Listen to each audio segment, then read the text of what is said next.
كله وكفى بالله شهيدا أشهد أن لا إله إلا الله وحده لا شريك له وأشهد أن محمدا عبده ورسوله لا نبي بعده رضيت بالله ربا وبالإسلام دينا وبمحمد نبيا ورسولا ربي اشرح لي صدري ويسر لي أمري واحلل عقدة من لساني يفقهوا قولي أما بعد.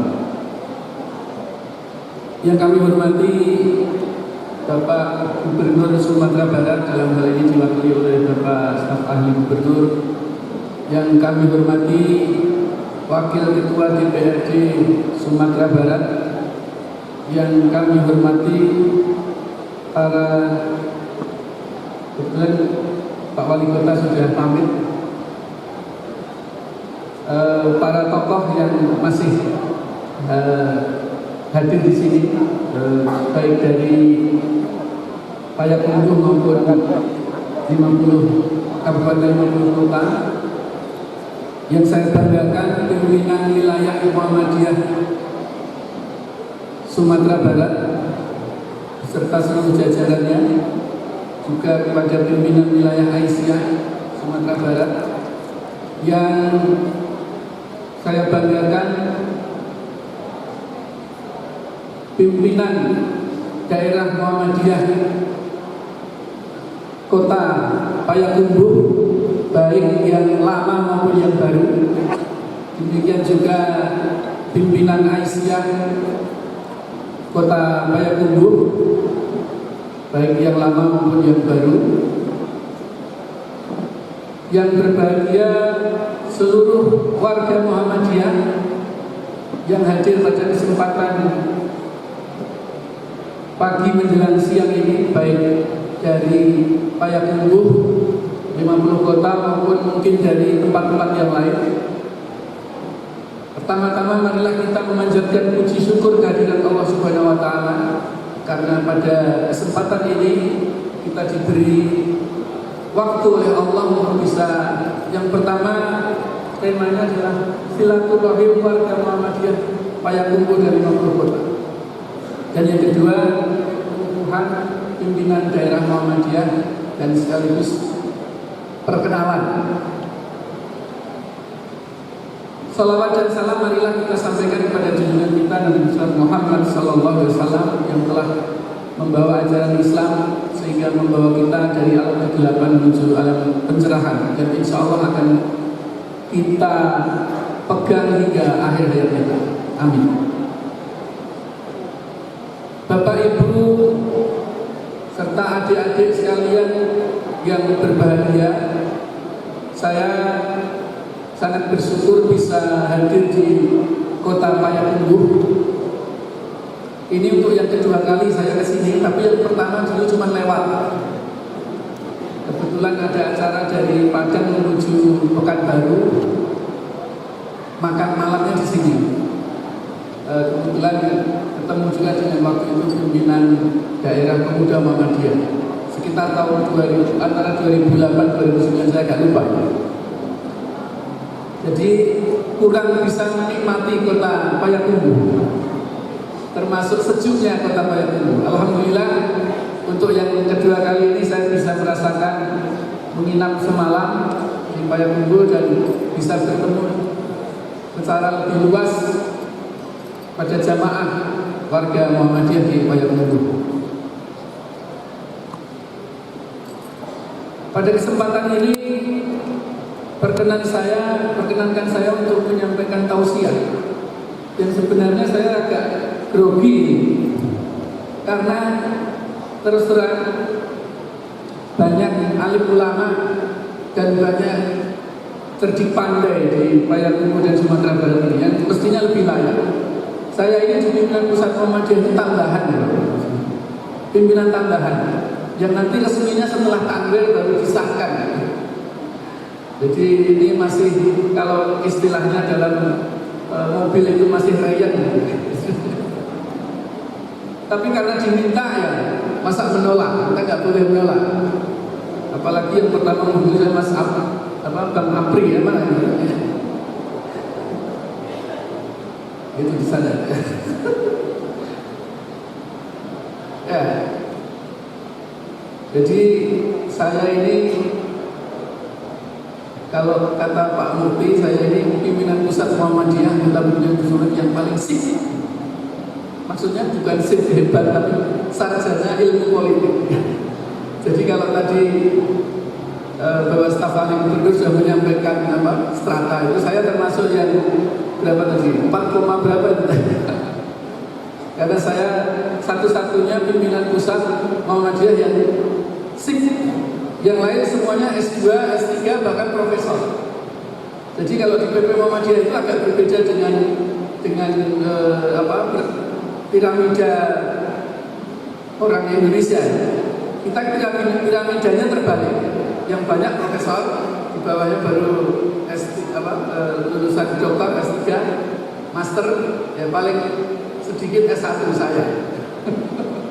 Jadi ini kebanggaan sebenarnya buat saya, karena di antara banyak SDM di Muhammadiyah, kok yang pimpinan pusat itu meminta saya untuk menjadi pimpinan pusat tambang. Nah, pada kesempatan ini saya ingin mengajak Bapak Ibu sekalian, hadirin sekalian, untuk mengingat satu hal yang barangkali banyak di antara kita yang lupa.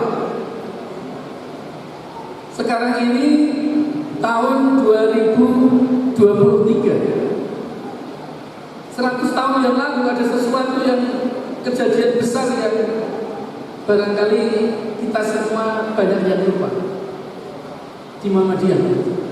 Apa itu? Ada yang tahu ya? 100 tahun yang lalu, 1923.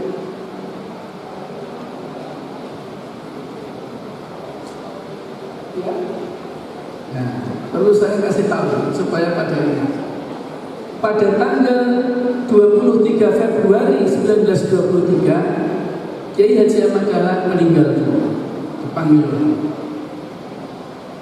Mungkin kalau di Muhammadiyah itu ada tradisi yang haul, barangkali ini haul besar-besaran.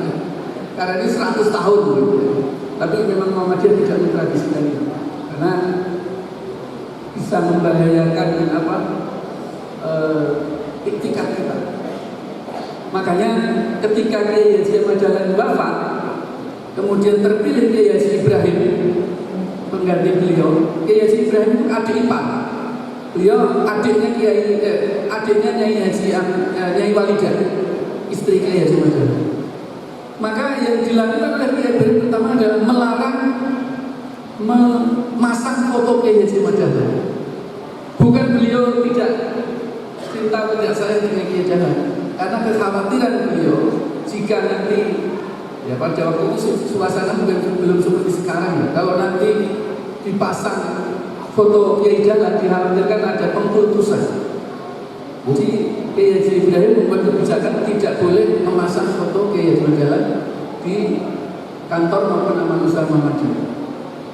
Tetapi yang kedua, beliau juga membuat kebijakan, yaitu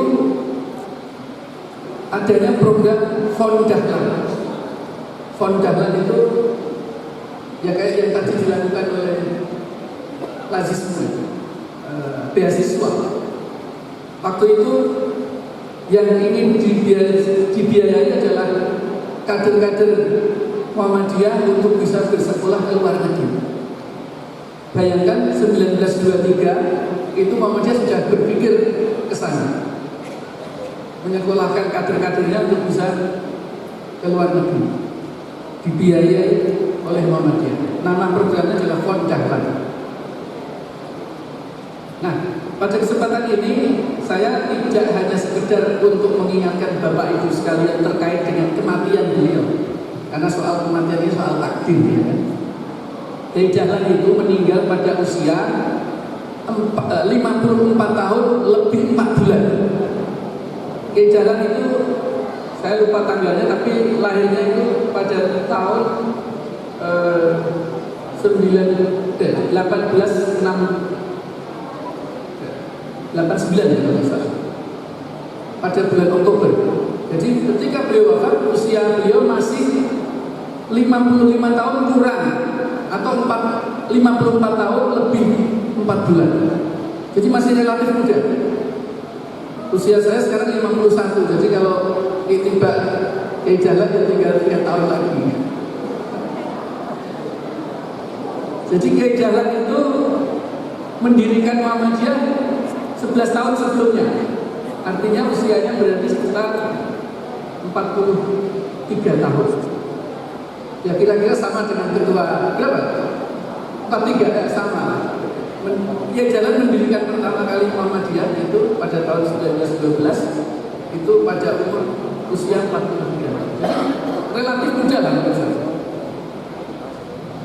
Nah, tapi yang ingin saya sampaikan pada kesempatan ini bukan soal kematian beliau, tapi bagaimana akhir hayat beliau. Perlu diketahui Bapak Ibu sekalian, beliau kan meninggal 23 Februari. Pada 15 Februari tahun yang sama, jadi berapa hari sebelum meninggal? 15, 23 8 ya. 8 hari sebelum beliau meninggal, Kiai Dahlan itu masih sempat meresmikan klinik kesehatan pertama Muhammadiyah yang diberi nama PKO atau PKU, Penolong Kesengsaraan Umum, di Notoprajan ya. Jadi ada sebuah rumah yang di situ dijadikan untuk klinik kesehatan. Ya mungkin tidak seperti yang kita bayangkan sekarang. Kliniknya itu buka, ada dokter yang disediakan di sana dan para perawat yang melayani masyarakat yang tidak punya uang, yang tidak mampu untuk dilayani melalui PKU. Jadi kurang 8 hari sebelum meninggal, beliau masih sempat meresmikan PKU Muhammadiyah. Sebulan sebelumnya, pada tanggal 15 Januari, beliau meresmikan rumah miskin Muhammadiyah. Ya kalau sekarang mungkin jadi panti asuhan barangkali. Di rumah miskin Muhammadiyah, di mana rumah miskin ini tujuannya adalah bagi tunawisma yang tidak punya rumah, mereka boleh singgah di situ, diberi makan, diganti pakaiannya dan sebagainya. Jadi kalau kita melihat apa yang dilakukan Kiai Dahlan itu, ibaratnya kalau itu ada baterai itu nyala sampai akhir, tidak pernah ngadat. Menjelang 8 hari menjelang beliau wafat masih sempat meresmikan PKU Muhammadiyah.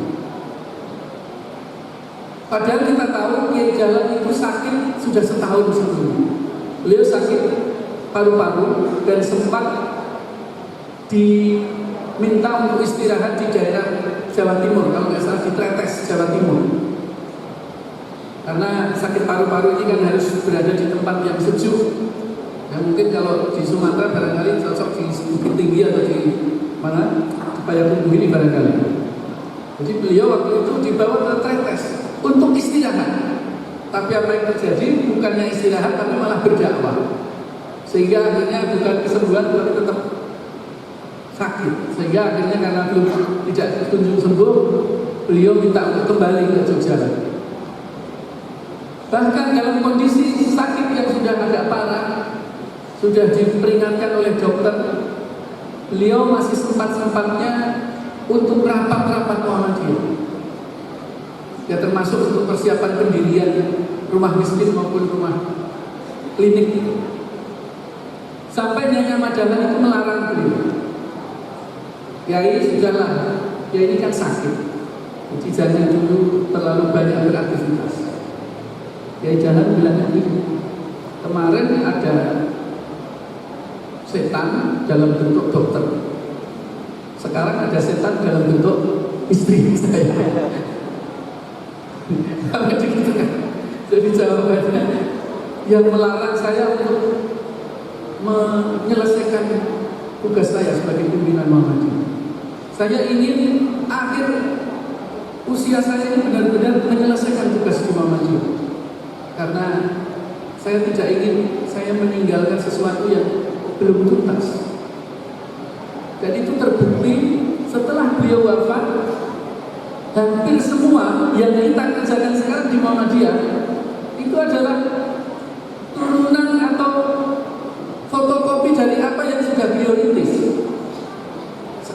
pendidikan, misalnya, panti asuhan, rumah sakit, apalagi.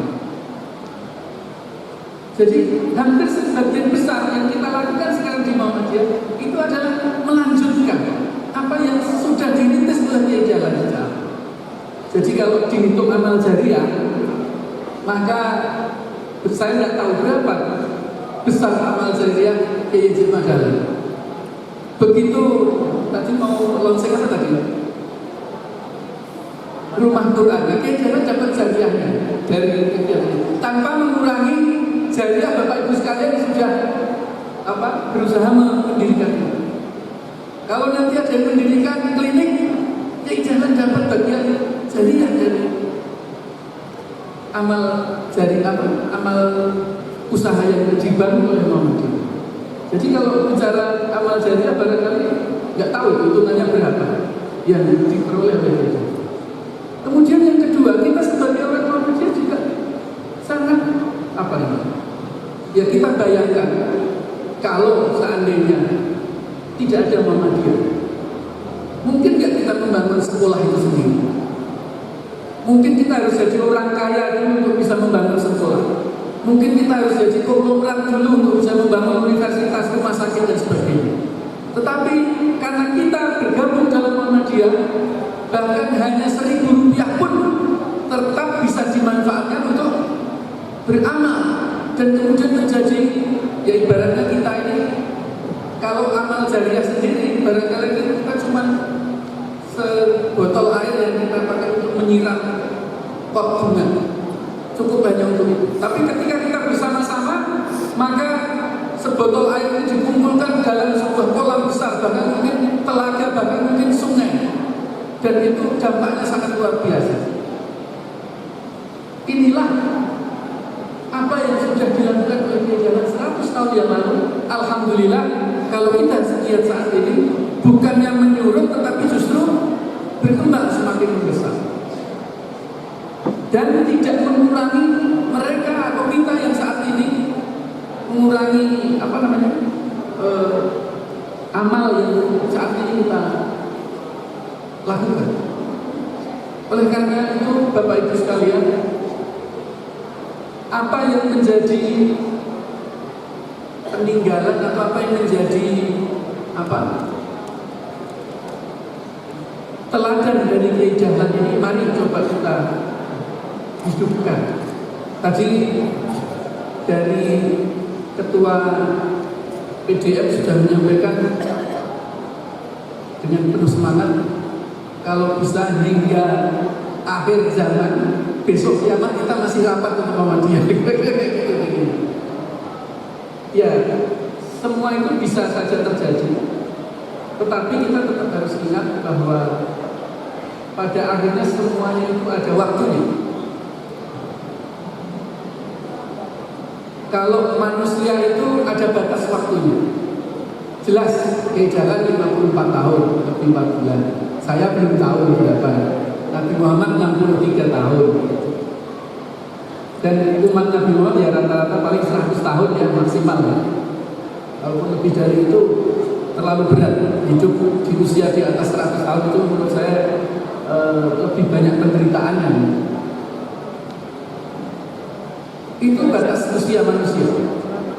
Tetapi ketika batas usia yang hanya sekian puluh tahun itu benar-benar kita lakukan secara maksimal seperti apa yang dilakukan oleh Kiai Dahlan, maka sesungguhnya kita tidak dibatasi oleh waktu, oleh kematian. Maka dalam surat Al-Baqarah itu kan disampaikan, wala taqulu liman yuqtalu fi sabilillahi amwat bal ahya'u walakin la tashkurun. Jangan kamu katakan orang-orang yang mati, terbunuh atau wafat dalam jihad fisabilillah itu mati. Sesungguhnya mereka itu hidup. Hanya saja kita tidak tahu. Dan Kiai Dahlan adalah salah satu bukti itu. Kita masih mengenang beliau meskipun sudah 100 tahun yang lalu. Artinya masih hidup. Saya kira tokoh-tokoh Muhammadiyah juga kita semua masih kenal, yang punya jasa besar kepada Muhammadiyah masih kita kenal. Artinya apa? Hidupnya abadi. meskipun secara waktu usia dibatasi. Ini kalau kita bicara manusia, ada batasnya. Tapi mari kita berusaha supaya hidup kita benar-benar bisa abadi. Ya tadi, dengan banyak beramal saleh, salah satunya melalui Muhammadiyah. Ketika kita bisa melakukan, maka insya Allah kita akan abadi. Abadi dalam makna bukan secara lahir, secara fisik, tetapi abadi dalam makna amal ibadah dan dikenal. Nah, selain kematian manusia, ada juga dalam Quran itu kematian kaum. Likulli umatin ajal. Setiap umat itu ada ajalnya. Jadi ini juga harus menjadi introspeksi kita. Memang saya juga pengennya Muhammadiyah itu kalau bisa sampai akhir zaman itu masih ya. Tapi itu sekali lagi kembali kepada kita. Apakah kita memang berupaya untuk Muhammadiyah itu tetap eksis, atau justru sebaliknya kita membiarkan Muhammadiyah itu tidak berkembang? Kalau ajalnya manusia jelas secara fisik maksimal 100 tahun atau 100 tahunan lah. Kecuali kalau jadi umatnya Nabi Nuh kan bisa hampir 1000-an tahun ya. Tapi kalau umatnya Nabi Muhammad ya 100-an tahun. Tetapi kalau ajalnya umat ini tidak ada ukuran yang pasti. Ya sebagai contoh, kerajaan Inggris itu bisa bertahan lebih dari 1000 tahun. Tetapi ada juga yang baru dibentuk belum lama sudah bubar. Ada 4 hal yang menyebabkan bertahan lama atau tidaknya usia sebuah umat. Yang pertama, kemampuan untuk menyesuaikan diri. Bisa nggak kita dalam kehidupan ini sebagai umat bisa menyesuaikan diri dengan keadaan ini?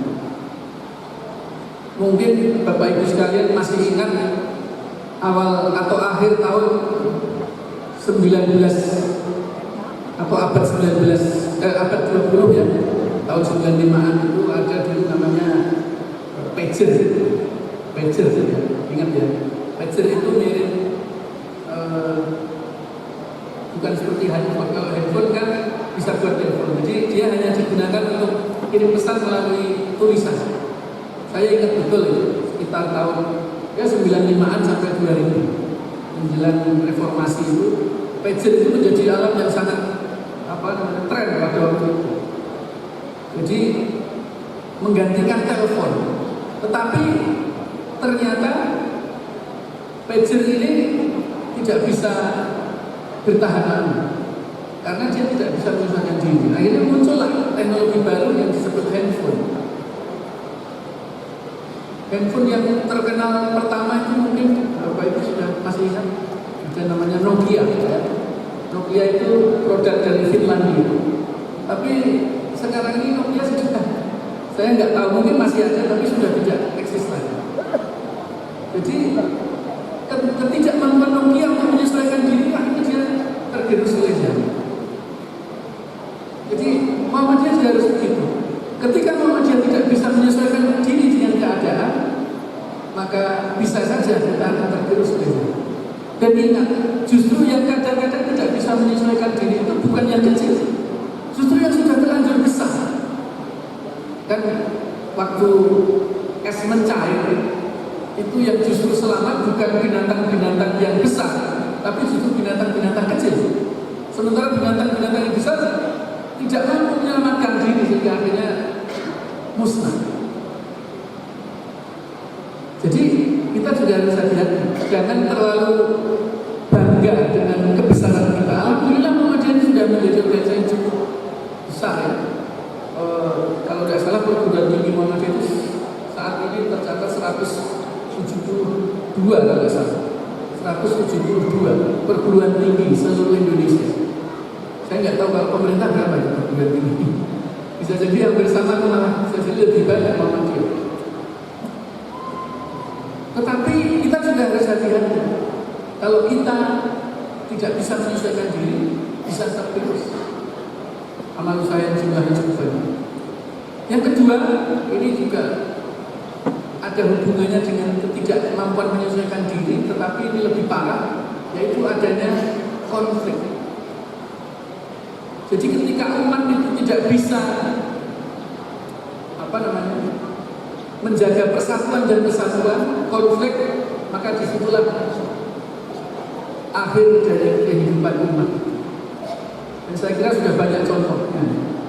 Saya dulu di Jogja itu ada namanya Sekolah Tinggi Ilmu Ekonomi Kerjasama, stiker, disingkat stiker, Sekolah Tinggi Ilmu Ekonomi Kerjasama. Tapi yang namanya stiker ini bukannya kerjasama, tapi malah konflik.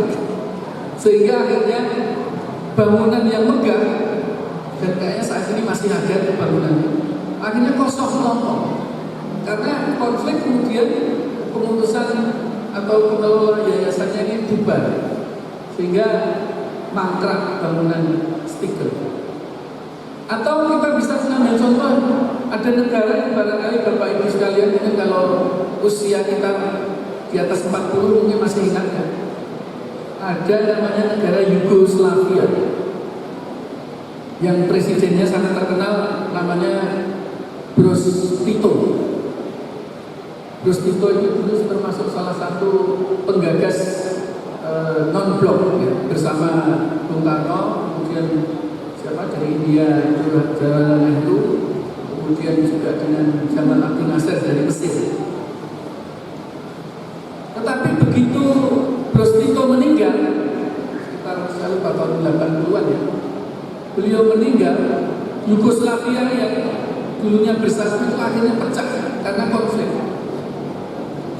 Mungkin masih ingat ada perang Bosnia melawan Serbia, itu adalah bagian dari konflik.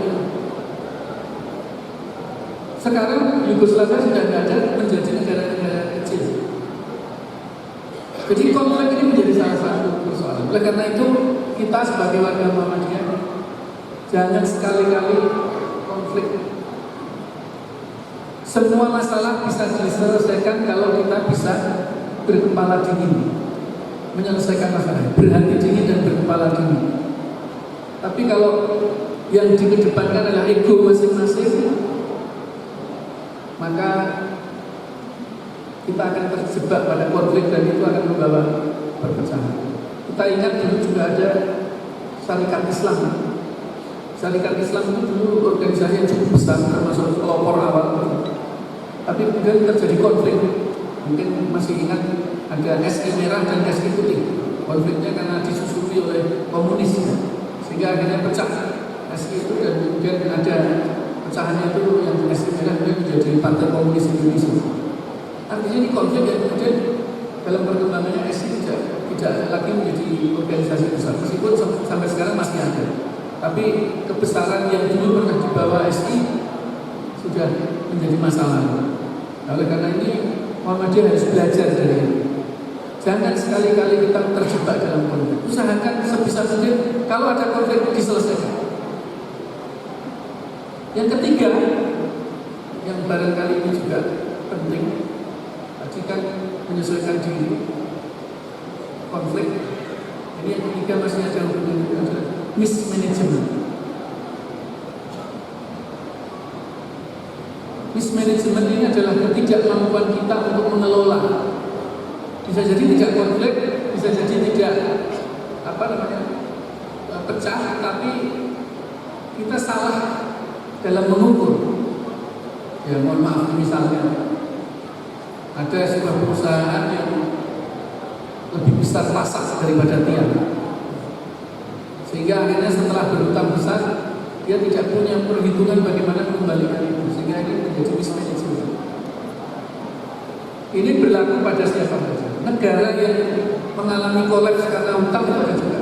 Sri Lanka ya, baru-baru ini Perdana Menteri dan Presiden Sri Lanka harus turun gara-gara ketidakmampuan mereka untuk mengendalikan atau menyelesaikan hutang mereka. Jadi mismanagement ini juga harus kita waspadai. Nah yang terakhir, bagaimana kemampuan kita untuk bisa melakukan regenerasi.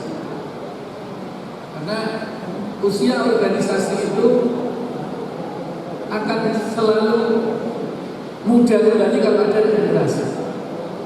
Oleh karena itu saya termasuk bersyukur karena kebetulan saya di pimpinan pusat Muhammadiyah itu urutan kedua kalau dihitung usia paling muda. Yang paling muda itu Pak Hilman Latif yang sekarang dirjen Haji dan Umroh, penyelenggara Haji dan Umroh. Dia usianya atau kelahirannya 1976, saya 72, Pak saya itu 71. Jadi meskipun jumlahnya masih relatif lebih banyak yang sepuh, tapi sudah ada lah yang hasil juga. Tapi saya bersyukur di Sumatera Barat itu ternyata Bapak Ketua Wilayah juga muda, Ketua Daerah juga muda. Ini perlu kita syukuri. Artinya proses regenerasi itu bisa berjalan. Tetapi tolong juga ya, meskipun proses regenerasi itu penting, tetapi juga harus punya kesinambungan.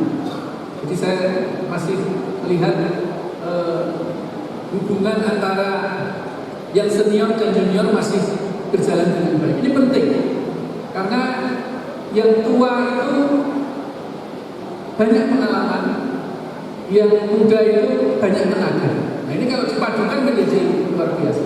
Kalau cuma banyak pengalaman saja, ya nggak bisa pergi kemana-mana karena terbatasi dengan kemampuan fisik. Tetapi kalau cuma kebanyakan tenaga, nggak punya pengalaman, akhirnya nabrak-nabrak.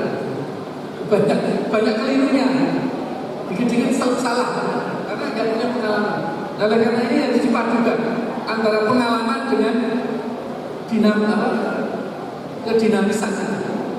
Nah, perpaduan ini penting sehingga mobil yang kita jalani ini tetap stabil. Nah, 4 hal ini yang barangkali harus menjadi semangat kita untuk selalu waspada.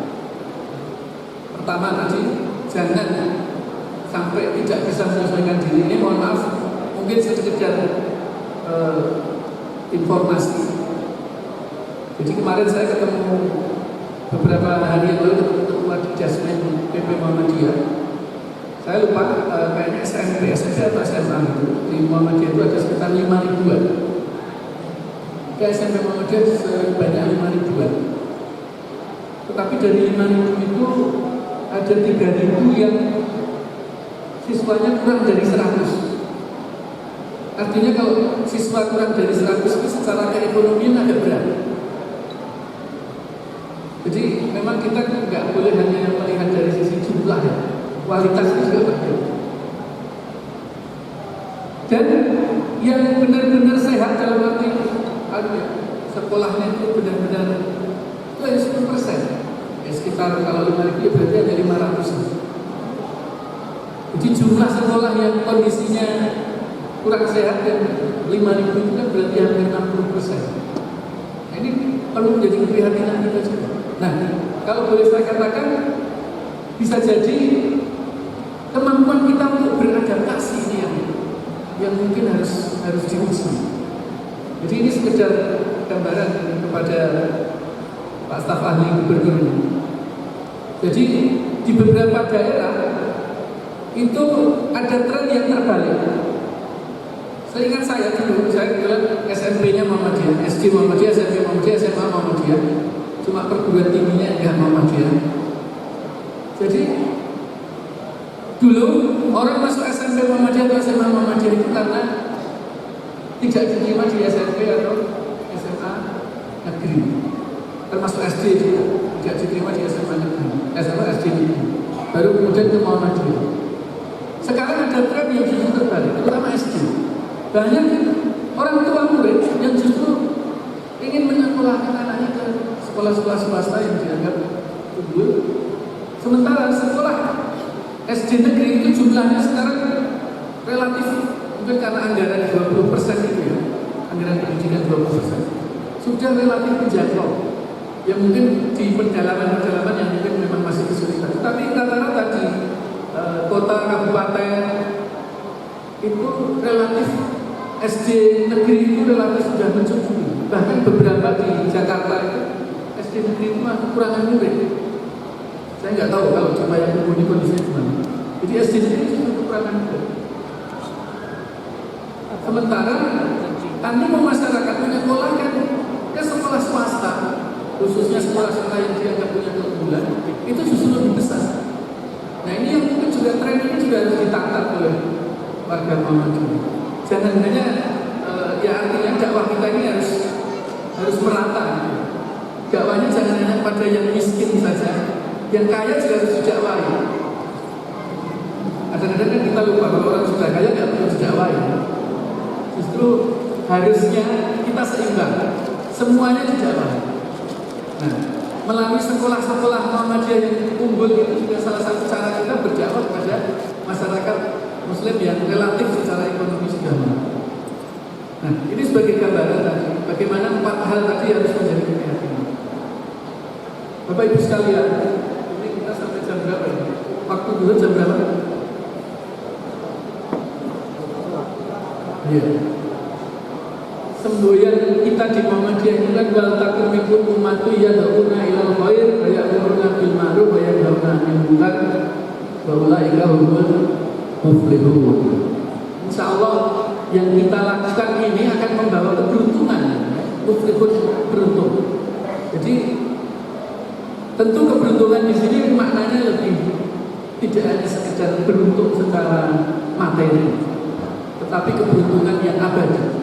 Jadi kalau kita sama-sama bersama-sama melakukan amar ma'ruf nahi munkar dan kemudian ini kita lakukan secara terencana, maka kita menjadi orang yang beruntung. Ya saya kira tadi sudah jelas. Jalan itu keuntungannya kalau dihitung sekarang sudah luar biasa. Nah, kita tentu ingin seperti itu.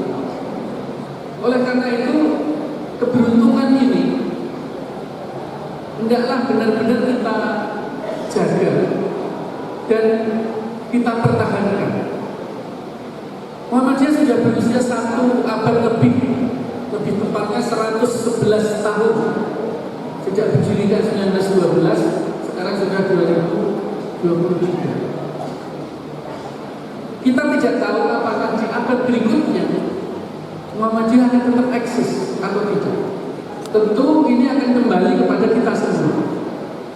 Nah, kemampuan kita dan kemudian keseriusan kita, kesungguhan kita untuk tetap menjaga eksistensi Muhammadiyah ini, insya Allah kalau selalu spirit ini kita bawa, mudah-mudahan Muhammadiyah bisa melampaui abad kedua.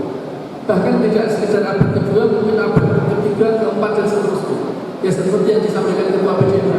Sampai besok mau kiamat kita masih rapat Muhammadiyah, kira-kira gitu. Nah, tentu ini semua kembali kepada kita semua. Apakah kita ini bersungguh-sungguh tidak dalam bermuhammadiyah?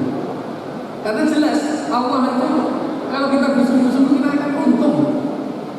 Orang Minang ini kan orang kebanyakan pedagang. Jadi saya kira Allah membuat ayat ini salah satunya ditujukan kepada orang Minang karena tahu orang pedagang.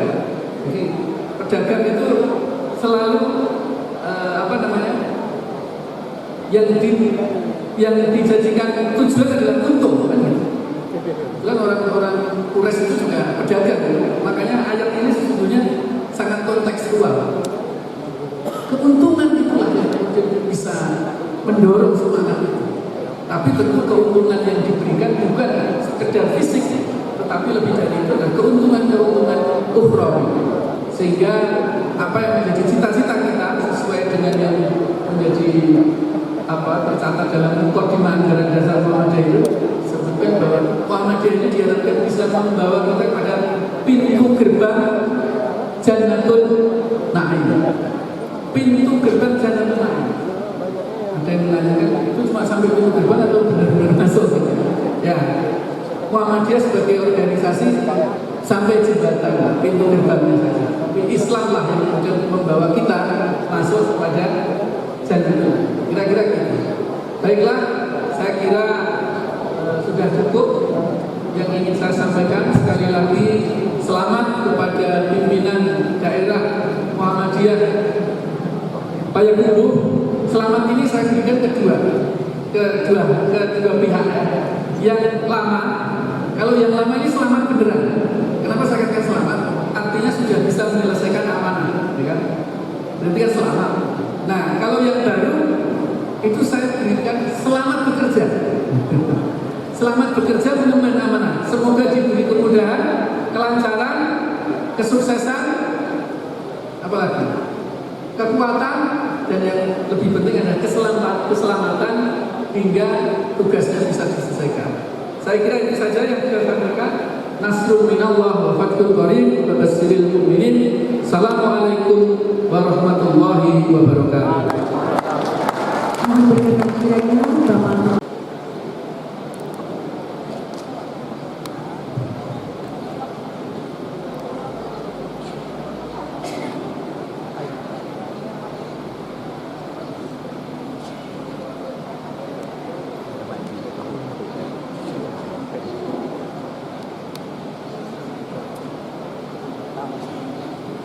Terima kasih.